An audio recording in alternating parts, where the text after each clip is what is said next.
Salut! Cool! Merci pour votre accueil, vous êtes trop chou. Ça me fait plaisir d'être là et avec vous en ligne. Est-ce que je suis dans l'image pour ceux qui sont en ligne, c'est OK? Salutations à Stéphane et Hello qui sont chez eux. On pense bien à vous. Alors, c'est le dimanche des rameaux. Aujourd'hui, c'est des milliers de chrétiens qui se sont réunis pour célébrer cette entrée de Jésus à Jérusalem. C'est ce qui nous réunit tous les chrétiens, c'est cet événement fondateur de la Pâque qui est le fondement de tout ce qu'on croit, qui est l'essence même de notre foi, quoi. C'est incroyable de pouvoir revoir ces épisodes incroyables. Et je vais prendre le flipchart parce que je ne prêche jamais sans flipchart. Ce soir, on va...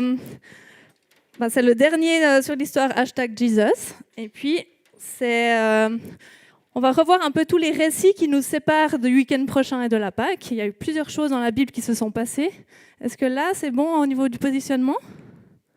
OK. Désolée, c'est les détails techniques dans ligne. Et on va spécialement parler de cette rencontre incroyable que Jésus fait avec ses disciples la veille de la Pâque, où il prend ce dernier repas et il rencontre ses disciples, il partage ce pain, ce vin, et c'est ce dernier repas qui est resté après dans la postérité comme symbole de cette Pâque, de ce Jésus qui se livre, qui se donne. Pourquoi? Pour moi, pour que je puisse moi-même prendre ce repas avec lui, avoir droit à son accès, à pouvoir le prier personnellement et à pouvoir le rencontrer personnellement.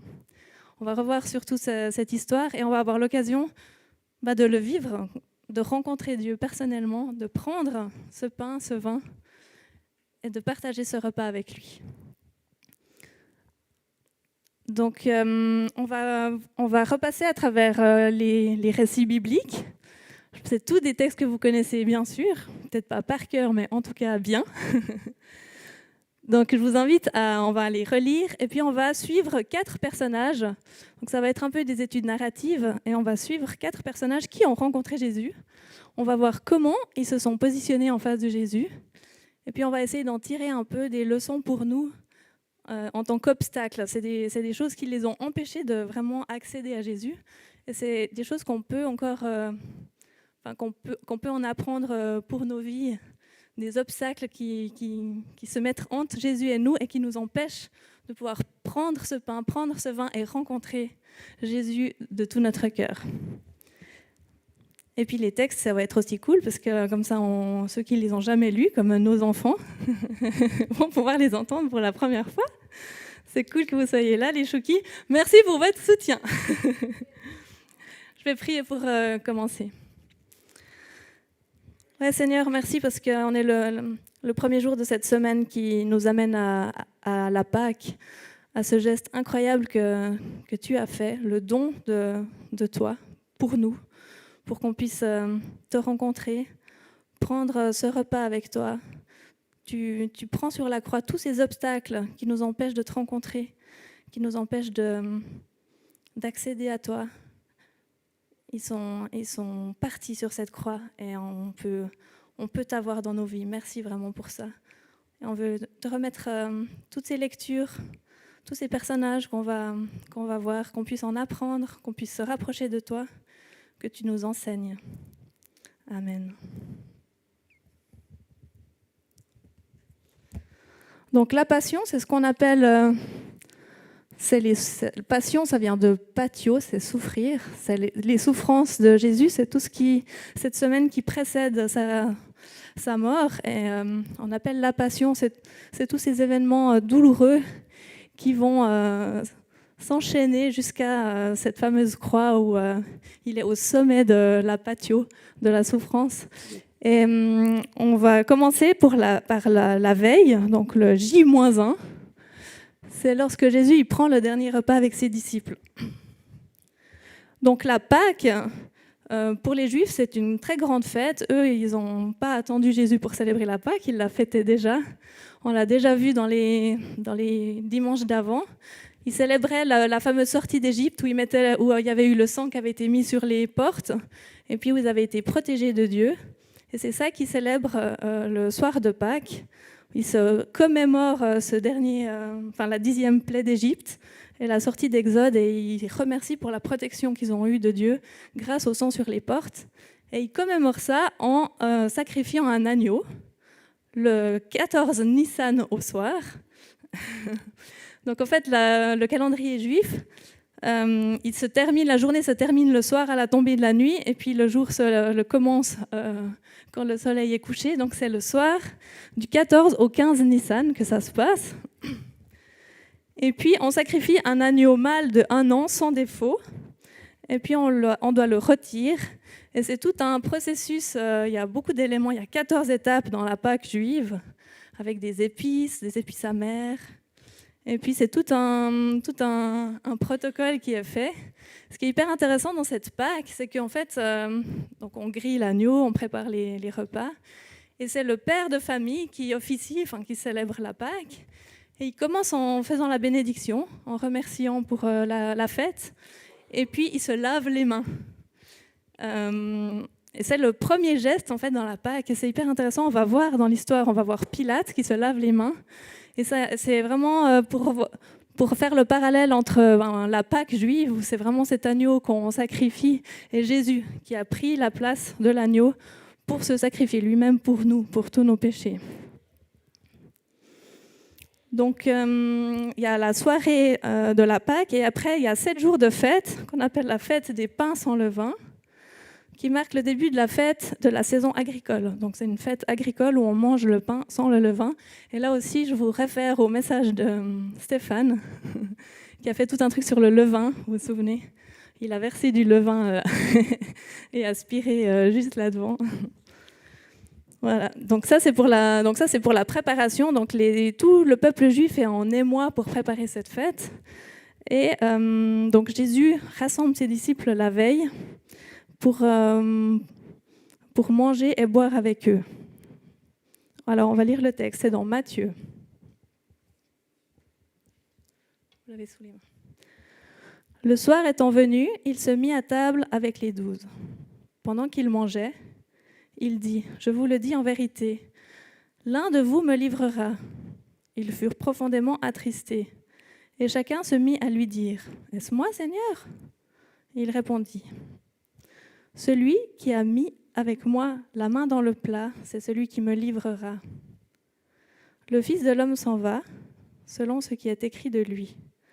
Mais malheur à l'homme par qui le Fils de l'homme est livré. Mieux vaudrait pour cet homme qu'il ne fût pas né. » Judas, qui le livrait, prit la parole et dit : « Est-ce moi, Rabbi ? » Jésus lui répondit : « Tu l'as dit. » Pendant qu'il mangeait, Jésus prit du pain et, après avoir rendu grâce, il le rompit. Il le donna aux disciples en disant : « Prenez, mangez, ceci est mon corps. » Il prit ensuite une coupe et, après avoir rendu grâce, il la leur donna en disant : « Buvez-en tous. Car ceci est mon sang, le sang de l'Alliance, qui est répandu pour plusieurs, pour la rémission des péchés. Je vous le dis, je ne boirai plus désormais de ce fruit de la vigne, jusqu'au jour où j'en boirai du nouveau avec vous dans le royaume de mon Père. » Donc ça, c'est un texte qui est lu depuis des générations chaque fois qu'on prend la Sainte Seine. C'est ce rappel du dernier repas avec Jésus. Et c'est ce qu'on va faire aussi ce soir. Après le message, on aura un temps de repas avec Dieu, où on peut prendre cette scène et rencontrer Dieu personnellement. Et dans ce texte, on parle d'un personnage, c'est Judas. On va voir un peu Judas, hyper célèbre Judas. Qui ne connaît pas Judas ? Ok. Donc, Judas qui est célébrissime pour sa trahison, d'avoir trahi Jésus. Et puis, la grosse question, c'est pourquoi est-ce qu'il l'a trahi ? Donc, pendant des générations et des générations, on a tous été d'accord que c'était pour l'argent. Parce qu'il a reçu 30 pièces d'argent pour avoir livré Jésus. Alors, 30 pièces d'argent, c'est pas une monstrueuse somme, hein. En général, c'était 1 pièce d'argent par jour de travail. Donc 30 pièces d'argent, on estime que ce serait plus ou moins un mois de salaire, le salaire d'un mois. Alors, est-ce qu'il aurait livré Jésus pour un mois de salaire? Bon, je ne sais pas combien vous gagnez par mois, si vous auriez trahi Jésus pour un mois de salaire. En tout cas, le fait est que l'argent, ça peut vraiment être un obstacle dans notre relation avec Dieu. Quand on manque, et puis qu'on est là, Seigneur, qu'on prie, et puis on n'a pas assez, ça peut aussi travailler notre confiance en Dieu. L'argent, c'est vraiment un sujet assez sensible, effectivement. Et je pense que on peut le mettre là, on va mettre les choses un peu qui sont des potentiels obstacles à notre relation avec Dieu. Et je pense que l'argent, ça peut clairement nous éloigner de Dieu. Mais il y a une autre hypothèse sur Judas. C'est une hypothèse assez récente. Parce que le mot livrer, c'est paradido en grec. C'est livrer, mais c'est aussi confier. Et donc, il y a une hypothèse comme quoi Judas, en fait, ce serait le plus zélé de tous les disciples. Et puis, il aurait voulu un peu précipiter la rencontre des grands prêtres et de Jésus pour que les grands prêtres voient le miracle, voient qui est Jésus, et puis que tout le monde verrait si les grands prêtres se rendent compte de ce Jésus qui est Dieu. Donc, il aurait voulu un petit peu faire du forcing comme ça.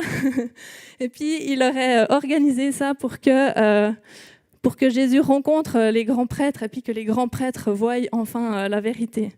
Donc, ça aurait été par excès de zèle.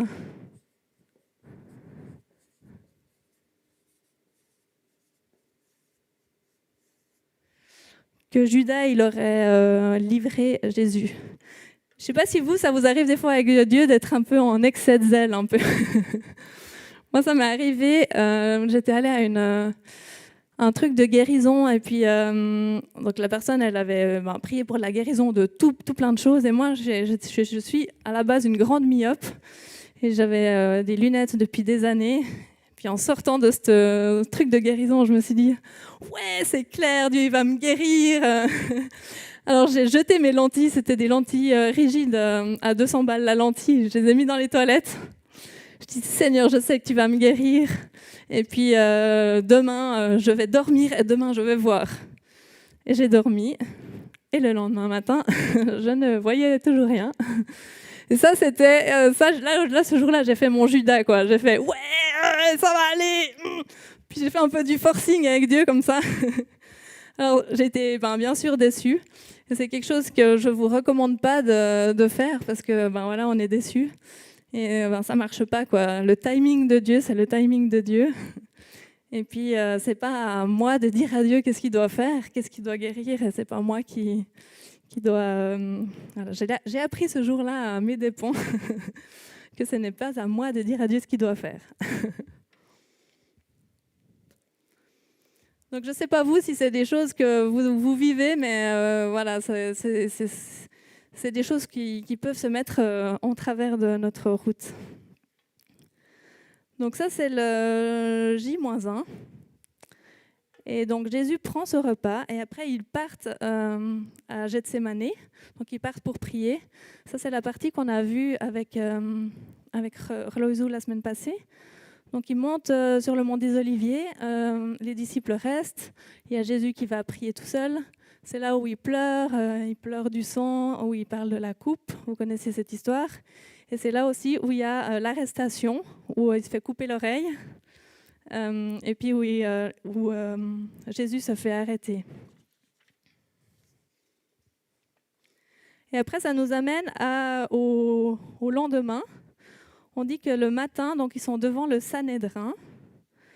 Donc le Sanhédrin, c'est l'organisme administratif et judiciaire qui gère tout ce qui est religieux.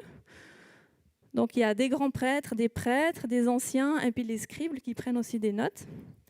Donc on sait qu'à ce moment-là, c'était Caïphe qui était ordonné grand prêtre. Caïphe, il a été ordonné grand prêtre de 15 à 37.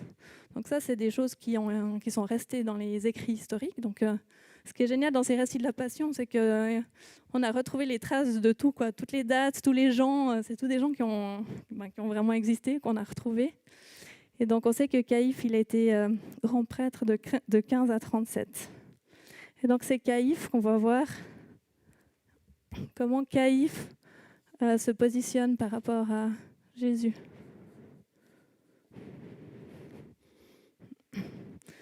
Donc ça, c'est la partie dans Marc 14, 53 à 65. Ils emmenèrent Jésus chez le souverain sacrificateur, où s'assemblèrent tous les principaux sacrificateurs, les anciens, les scribes. Pierre le suivit de loin, jusque dans l'intérieur de la cour du souverain sacrificateur. Il s'assit avec les serviteurs et il se chauffait près du feu. Les principaux sacrificateurs et tout le Sanhédrin cherchaient un témoignage contre Jésus pour le faire mourir, et ils n'en trouvaient point. Car plusieurs rendaient de faux témoignages contre lui, mais les témoignages ne s'accordaient pas. Quelques-uns se levèrent et portèrent un faux témoignage contre lui en disant « Nous l'avons entendu dire, je détruirai ce temple fait de main d'homme en 3 jours, et j'en bâtirai un autre qui ne sera pas fait de main d'homme. » Sur ce même point, leur témoignage ne s'accordait pas. Alors, le souverain sacrificateur, se levant au milieu de l'assemblée, interrogea Jésus, et il dit « Ne réponds-tu rien ? Qu'est-ce que ces gens déposent contre toi ?» Jésus garda le silence et ne répondit rien. Le souverain sacrificateur l'interrogea de nouveau et lui dit « Es-tu le Christ, le Fils du Dieu béni ?»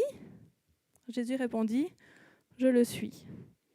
Et vous verrez le Fils de l'homme assis à la droite de la puissance de Dieu et venant sur les nuées du ciel. » Alors le souverain sacrificateur déchira ses vêtements et il dit « Qu'avons-nous encore besoin de témoins ? Vous avez entendu le blasphème ? Que vous ensemble, tous le condamnèrent comme méritant la mort. Et quelques-uns se mirent à cracher sur lui, à lui voiler le visage et à le frapper à coups de poing en lui disant « Devine !» Les serviteurs le reçurent en lui donnant des soufflets. Ça, c'est un passage qui est... Donc, au début, pour pouvoir accuser quelqu'un, vu que c'est une affaire religieuse, ils sont obligés d'aller devant le Sanhédrin. Et c'est le Sanhédrin qui doit décider si, oui ou non, on l'amène plus loin au niveau des autorités de la Judée. Et donc, c'est la première étape pour l'accusation de Jésus, c'est devant le Sanhédrin. Et ce Caïphe, lui, donc il y a plusieurs choses qu'il essaye de voir, de l'accuser, en fait. La première chose, c'est l'histoire du temple. Il accuse Jésus de dire qu'il allait détruire le temple. Ça, c'est un truc vraiment pour les Juifs. Le temple, tu ne touches pas au temple, quoi. Le temple, c'est toute une histoire parce que c'est là où il y a la présence, le sacro-saint, le Dieu, tu le rencontres que dans le temple, dans le lieu très saint. Donc le temple, c'est vraiment quelque chose, un pilier pour le judaïsme. Tu ne peux pas dire comme ça, je détruirai le temple, quoi. En plus, ils sont partis en exil, il a dû être reconstruit. C'était tout un truc de reconstruire le temple. Avec Néhémie, vous vous souvenez de toute cette histoire. Donc le temple, c'est le temple, quoi. Tu ne peux pas dire que tu vas détruire le temple. Donc là, on touche à quand même un pilier du judaïsme. Mais encore, ça passe, quoi. Comme ils ne sont pas tous d'accord, puis qu'ils n'ont pas des preuves tangibles, ça passe encore. Et après, il y a la deuxième accusation, c'est d'être le Fils de Dieu. Donc ça c'est la deuxième chose qui est hyper importante pour le judaïsme, c'est le monothéisme, donc Dieu, le seul Dieu saint et unique. Et là, le fait d'avancer que Jésus, ce serait le Fils de Dieu, ça nécessite, dans leur tête, ça veut dire alors que Dieu, il n'est plus tout seul, ils sont 2. Et ça va pas du tout, quoi. Donc Caïphe, en fait, lui, il est vraiment bloqué dans une vision de Dieu très religieuse, où c'est le temple, c'est le Dieu unique et saint, et ça peut pas être autrement, quoi. Il est enfermé dans une vision de Dieu qui est très étriquée. Donc, ce qui, lui, l'empêche de vraiment recevoir Jésus, il y a la religiosité. Et puis, une vision de Dieu qui est très, très étroite. C'est-à-dire que Dieu, il peut être que de la manière que je le conçois. Et je ne sais pas si ça, c'est quelque chose que vous avez aussi des fois. vous avez une telle vision de Dieu, et puis on n'arrive pas à voir la chose différemment, quoi. Moi, par exemple, dans ma famille, le travail, c'est quelque chose de très important. On travaille, on gagne des sous, puis c'est une valeur familiale qui est très importante. Puis j'ai de la peine quand je me mets devant Dieu, j'ai de la peine à accueillir la grâce de Dieu, quoi. Que Dieu il m'aime, même si je fais rien. Ça, c'est un truc pour moi, c'est pas dans... C'est un peu en dehors de ma vision étroite de... Voilà. Alors, le fait que Dieu m'aime inconditionnellement, même si je fais rien, c'est quelque chose que j'ai de la peine à bien accueillir, quoi. Et ça, c'est un frein aussi que j'ai, moi, dans ma relation personnelle avec Dieu. Des fois, on a nos visions de comment ça doit être, et puis Dieu, il est au-delà. Ça, c'est tellement cool. La troisième personne qu'on va voir, c'est Simon-Pierre. Donc là, on est dans le Sanhédrin, où il décide que c'est blasphème, c'est pas possible, ce Jésus, c'est pas possible, ça entre pas dans le cadre, il mérite de mourir, donc on va l'amener plus loin auprès des autorités qui ont le pouvoir de l'exécuter, parce qu'en fait le Sanhédrin, ils n'ont pas le pouvoir judiciaire pour pouvoir le tuer. Donc s'ils veulent le tuer, il faut passer par Pilate, qu'on va voir après. Donc le prochain, c'est Simon-Pierre. Vous connaissez l'histoire de Simon-Pierre? Et le coq.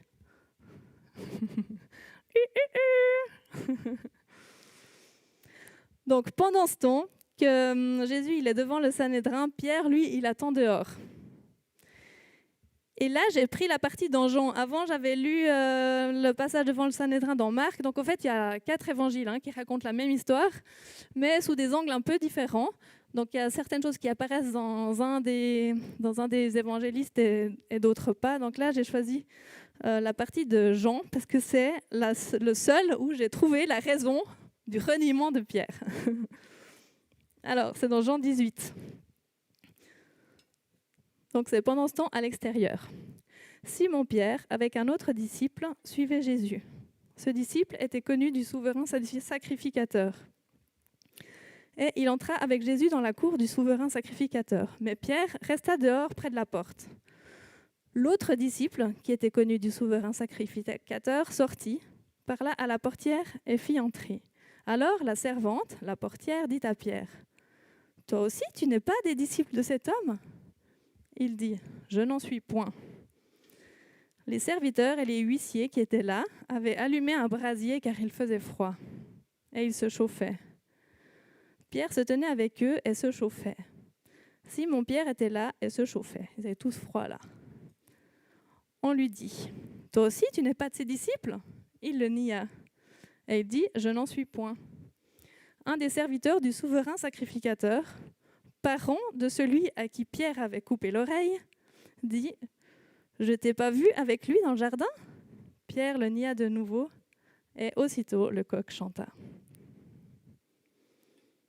Donc c'est un passage qui est hyper connu, donc c'est la partie où Simon-Pierre il renie. Puis je me suis longtemps demandé, mais en fait, pourquoi est-ce qu'il renie? Et puis là, on voit dans Jean, dans les autres évangiles, on ne le voit pas. Mais c'est ce qui m'a attiré l'attention, c'est quand il dit, donc, un des serviteurs du souverain sacrificateur, parent de celui à qui Pierre avait coupé l'oreille. Et en fait, Pierre, il avait coupé l'oreille, vous avez entendu l'histoire la semaine passée.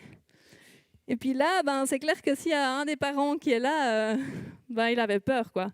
Peur des représailles de son acte de la semaine d'avant, enfin de la veille, parce que là on est au lendemain matin. Donc c'est la veille où il y a eu l'histoire de l'oreille.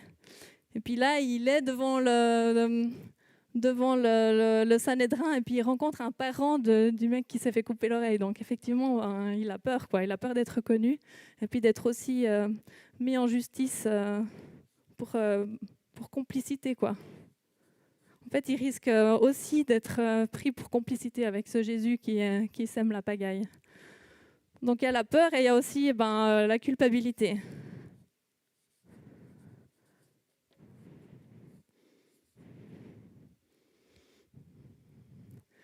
Donc c'est toutes ces fois où on fait un truc qu'on regrette et puis qui nous sépare de Dieu, où on se dit « Ah mais je ne mérite pas, je ne suis pas assez bien. » Ça, je pense que c'est un sentiment qu'on connaît tous. Et que pourtant, Dieu, il veut être au-dessus de ça, au-dessus de toutes ces choses qu'on nous, on ne se pardonne pas. Lui, il veut nous pardonner, il veut nous rencontrer, et il veut nous donner nos chances.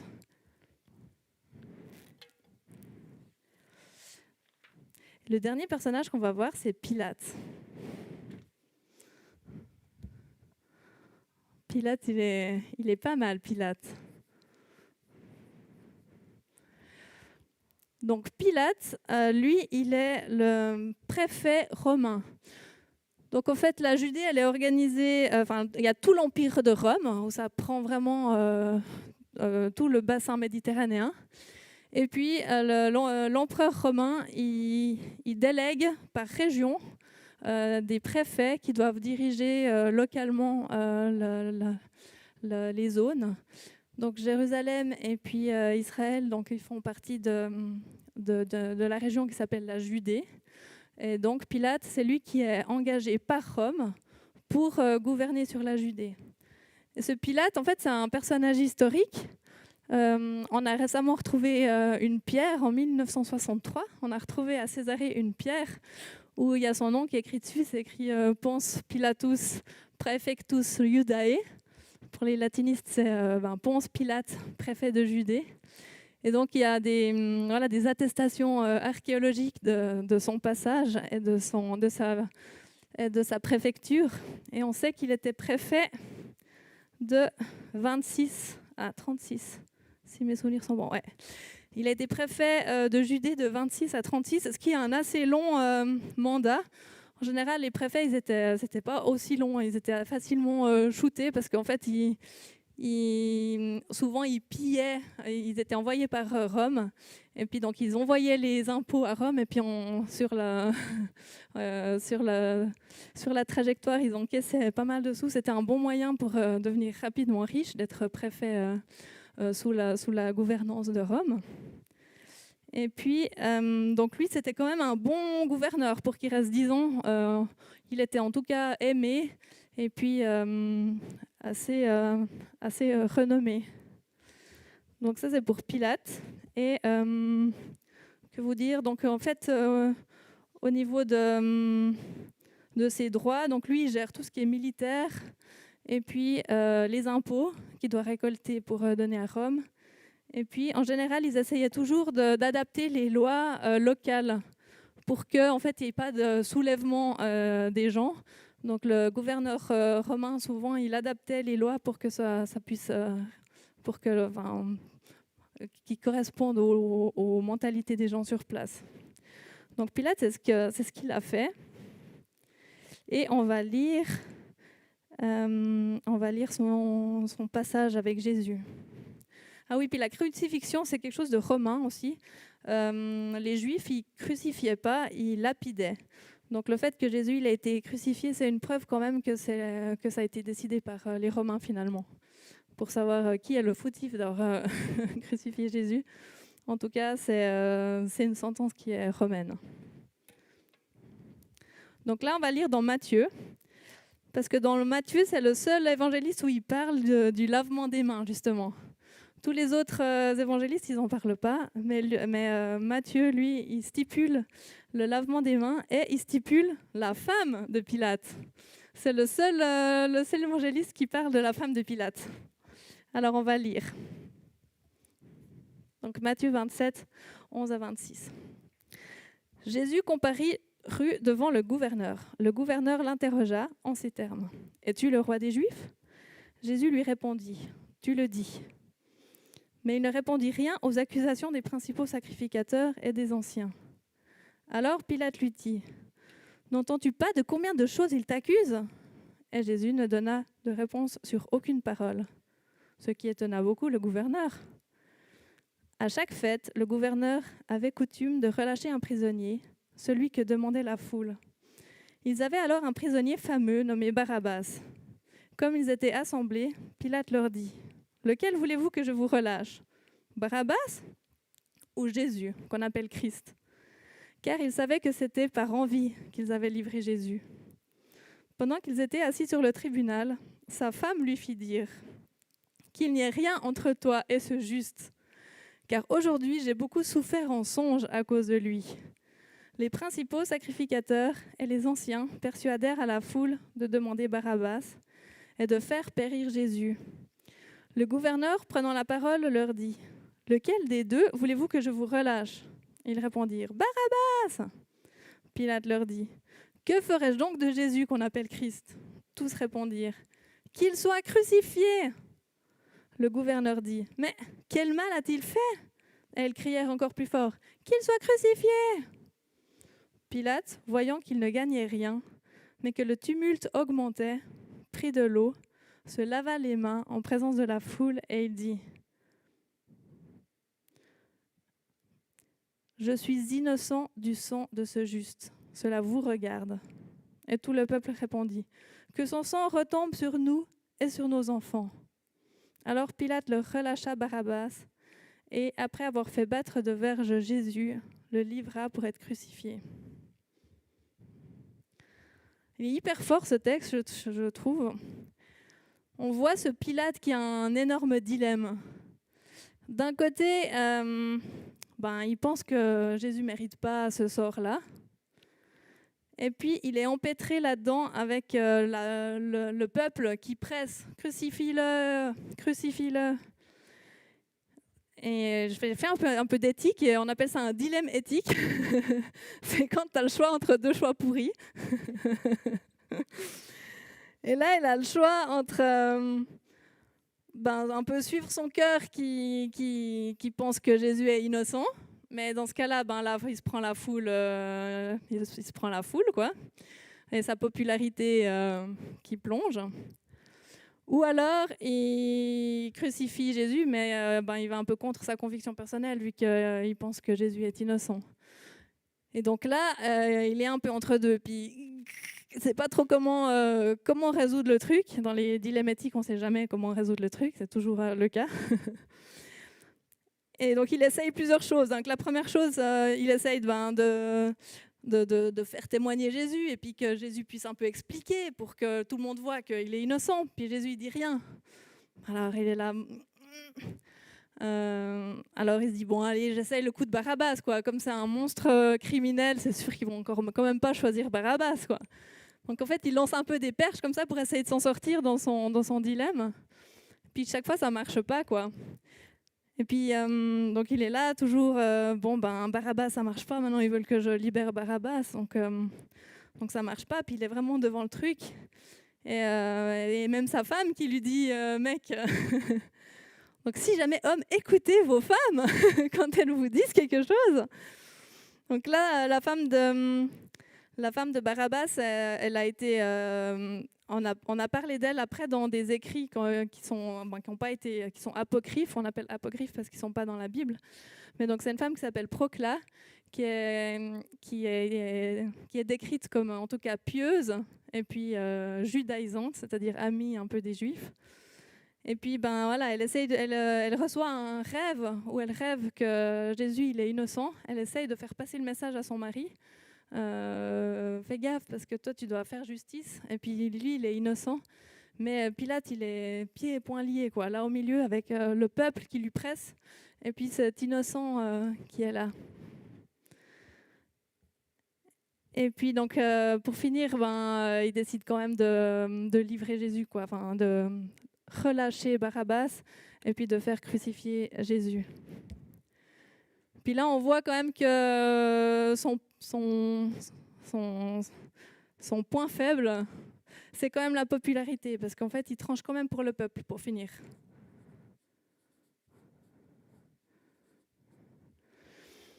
C'est important pour lui d'être aimé par le peuple, et puis de ne pas avoir un soulèvement, puis de se prendre encore une révolte sur place. Et puis vis-à-vis de Rome, lui, il est censé pouvoir tenir le peuple...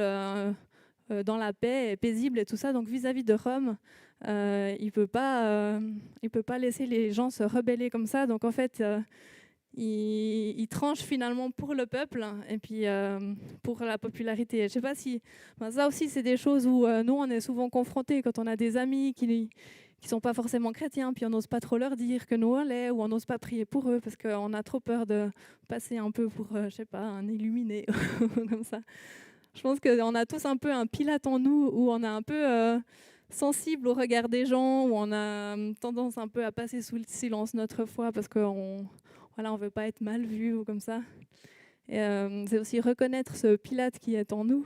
Puis Pilate aussi, son truc, c'est qu'il veut le beurre et l'argent du beurre. C'est-à-dire qu'il veut finalement son deal de se laver les mains, c'est une manière de ne pas se mouiller pour l'innocence de Jésus, mais quand même satisfaire. Je ne sais pas si ça vous arrive des fois d'essayer de trouver un deal pour avoir un peu le beurre et l'argent du beurre.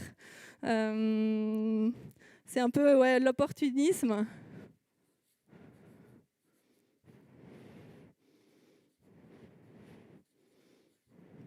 Quand on veut, je ne sais pas comment ça s'appelle quand on veut le beurre et l'argent du beurre, mais c'est une manière d'essayer de ne pas se mouiller et puis de prendre des choix qui m'impliquent peut-être pas personnellement. Et je crois aussi avec Dieu, des fois, on a des choix à faire, quoi, puis ça va avoir un prix. Et puis, est-ce qu'on est prêt de faire ce choix, de payer le prix que ça va coûter, et puis de se mouiller? Là, Pilate, il se mouille le moins possible. Il essaye de faire en sorte de ne pas être fautif du truc. Mais je crois que la vie avec Dieu, c'est aussi se mouiller, c'est aussi faire des choix. Et donc après cet épisode devant Pilate, donc vous connaissez l'histoire, il décide de relâcher Barabbas et de crucifier Jésus. Et après, ça c'est sous ce qu'on va faire, plutôt la semaine prochaine à la Pâque, où il y a la crucifixion et puis la résurrection de Jésus. Et je pense que on a tous un peu dans nous, un peu de Judas, un peu de Caïphe, un peu de Simon, un peu de Pilate, qui sont autant de choses qui nous séparent de Dieu, qui nous empêchent des fois de vraiment accueillir ce don gratuit, quoi, ce cadeau que Dieu nous fait de vouloir être avec nous, nous bénir et de recevoir toutes les bénédictions qu'il a pour nous. Et puis on va prendre un petit moment maintenant où on va peut-être un peu réfléchir à tout ça. Et on va revoir la vidéo, on va voir une vidéo qui remontre le repas de Jésus avec ses disciples la veille.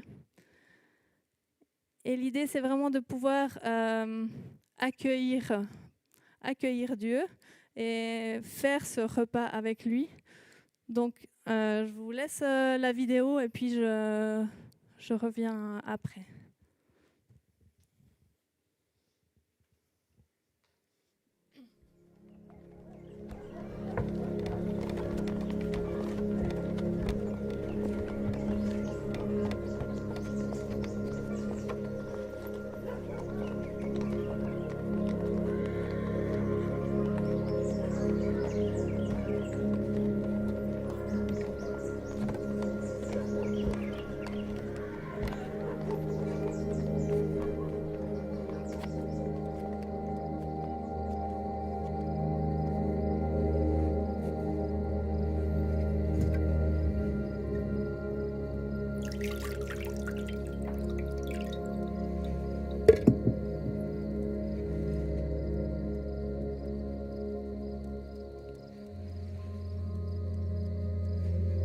Prenez cette coupe et distribuez-la entre vous. Car je vous le dis, je ne boirai plus du fruit de la vigne jusqu'à l'avènement du royaume de Dieu.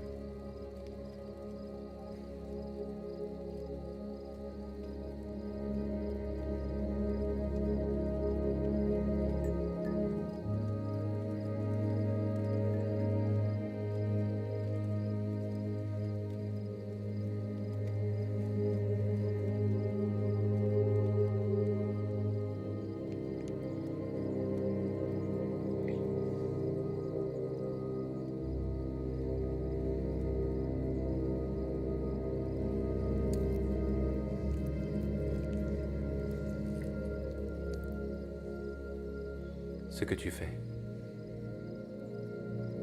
fais-le vite.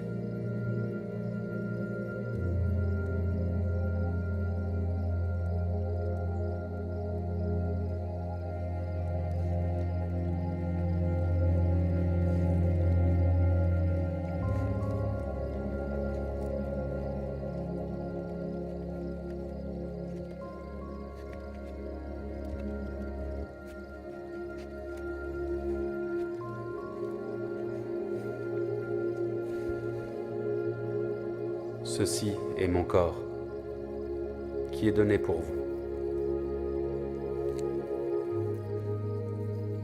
Faites ceci en mémoire de moi.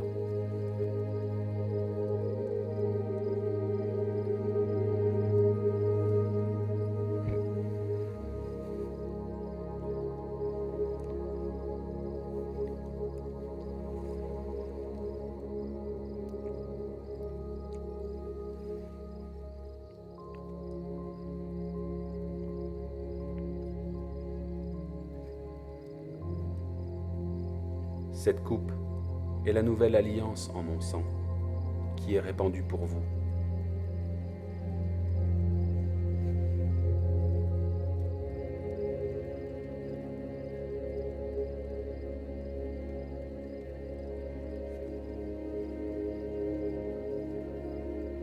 Petits enfants, je suis avec vous pour peu de temps encore. Je vous donne un nouveau commandement.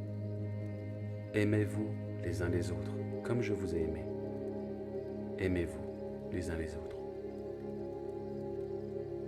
À ceci, tous sauront que vous êtes mes disciples, si vous avez de l'amour pour les autres.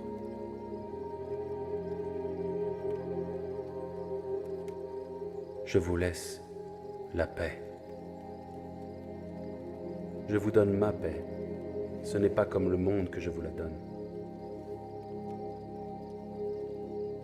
Que votre cœur ne se trouble point et ne s'alarme point.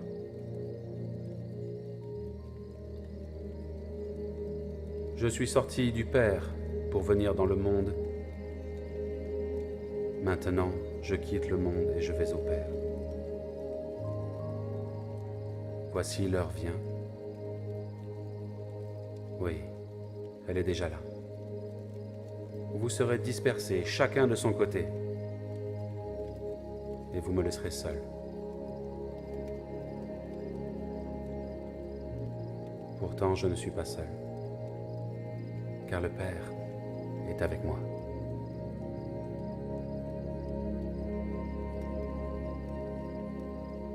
Je vous ai dit ces choses pour qu'en moi, vous ayez la paix. Dans le monde, vous aurez des tribulations. Mais réjouissez-vous.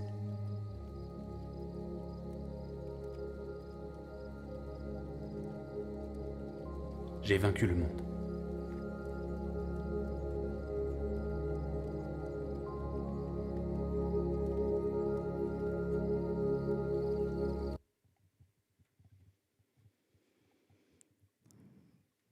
Jésus dit, dans le monde, vous aurez des tribulations, mais j'ai vaincu le monde. Et je crois que toutes ces choses qu'on traverse, toutes ces choses qu'on fait, que des fois on n'est pas fier, et tout ça, Jésus, il a vaincu pour qu'on puisse être pardonné de tout ça, pour que ce soit oublié et qu'on puisse prendre ce repas avec lui.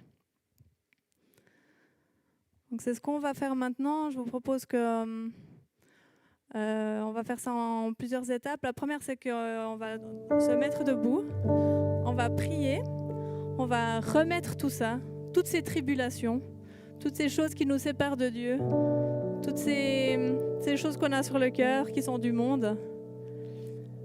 On va remettre tout ça et puis on va accueillir Dieu, parce que lui, il a vaincu le monde. Et on va faire ça avec la scène. Donc, je vous invite à vous lever. L'équipe de Sainte-Seine, vous pouvez distribuer la scène. Donc, ils vont passer vers vous. Ils vont vous donner un petit jus de raisin, un petit pain. Donc, vous pouvez le garder sur vous pendant ce temps que je fais la prière. Donc, moi, je vais prier pour remettre tout ça, pour toutes nos tribulations. Je vais remercier pour Jésus qui a pris ça sur la croix pour nous. Et puis je vais prier pour ce pain et ce vin. Ça va être les 3 étapes de la prière. Et après, c'est entre vous et Dieu. de prendre ce pain, d'accepter ce cadeau qui vous est fait, d'accepter que voilà, vous n'êtes pas parfait, vous avez des tribulations, mais Jésus, il a pris le prix, il a payé le prix plein pour ça. Vous pouvez dire oui. Vous pouvez faire ce choix de prendre ce pain, prendre ce vin, dire oui à Dieu, et vous laisser remplir de sa présence, de son amour, parce qu'il vous aime tel que vous êtes, il vous aime plus que tout. Il a été prêt à perdre sa vie pour toi, pour vous. Donc on va prendre ce temps où on peut prendre ce pain, ce vin. Vous pouvez le prendre soit tout seul et le vivre avec Dieu, ou bien avec des gens qui vous entourent autour de vous. C'est aussi quelque chose de communautaire qu'on fait ensemble. Donc vous pouvez aussi faire des petits groupes de 2 ou 3 pour prendre ce pain, ce vin et puis prier les uns pour les autres. Ou il y a aussi une équipe de prière qui vont être là à gauche, qui pourront prier pour vous personnellement si vous avez des choses qui vous bloquent, qui vous empêchent de prendre ce pain, ce vin, de dire oui à Dieu. Ils vont être là pour pouvoir vous bénir. Donc je prie et après quand je vous donne le go, on peut prendre la scène ensemble. Seigneur, on est là devant toi. Le monde a ses tribulations. Tu vois que nous vivons des tribulations. Nous avons plein de choses qui nous séparent de toi. Nous ne sommes pas parfaits. Nous avons nos doutes, nos galères, nos combats. Mais toi, tu es au-dessus de toutes ces tribulations. Tu as vaincu nos tribulations à la croix. Tu nous aimes tels que nous sommes. Nous n'avons rien besoin de faire ou de mériter pour que tu nous aimes. Tu nous donnes ce pain, ce vin, gratuitement. On gage de ton engagement avec nous et nous, on veut accepter ce cadeau que tu nous fais et te dire oui. Oui, on accepte ton pardon. Oui, on accepte cette vie avec toi. On accepte cette relation avec toi. On veut prendre ce repas avec toi. Seigneur, je te prie pour chacun qui est là, qui puisse poser au pied de ta croix ces tribulations et te recevoir. Je te prie pour ce vin qui est là, qui est dans nos mains, que tu as donné en signe de ton amour, ce pain en signe de ton corps sur la croix. C'est ton corps, c'est ton sang que tu nous as donné. Seigneur, merci. Merci pour ce cadeau. Et on te dit oui. Oui, Seigneur.